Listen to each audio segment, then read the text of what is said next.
इदमग्निवायुवादित्येभ्यः स्वाहा इदमग्निवायुवादित्येभ्यः इदन्नमः ॐ भूर्भुवस्सुवः अग्नायोषिपवसासुवोजनिषञ्चनः आरेवाधस्वदुत्सुनां स्वाहा इदमग्नये पवमानाय इदन्नमः ॐ भूर्भुवस्सुवः अग्निर्ऋषि पवमाना वाचजन्या पुरोहितः तमीमहे महागयो स्वाहा इदमग्नये पवमानाय इदन्नमः ॐ भूर्भुवस्सुवः अग्ने भवस्वस्वपास्मे वर्चस्सु वीर्यं ददद्रयिं मयि पोषौ स्वाहा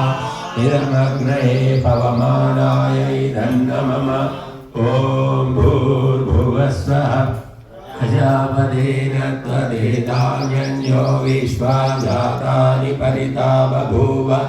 यत्कामास्ते जुहुमस्तन्नो अस्तु वयं श्यामपतयोरयीणां स्वाहा इदं प्रजापतये इदन्नमः ॐ त्वन्नो अग्ने वरुणस्य विद्वान् देवस्य हेडो वयासि सिष्ठाः यदिष्ठो वैनितमाशोषुषानो विश्वाद्वेषांसि प्रमुमुभ्यस्म स्वाहा इदमग्निवर्णाभ्यामिदन्नमः ॐ सत्तन्नो अग्ने अवमो भवति नेदिष्ठो अस्य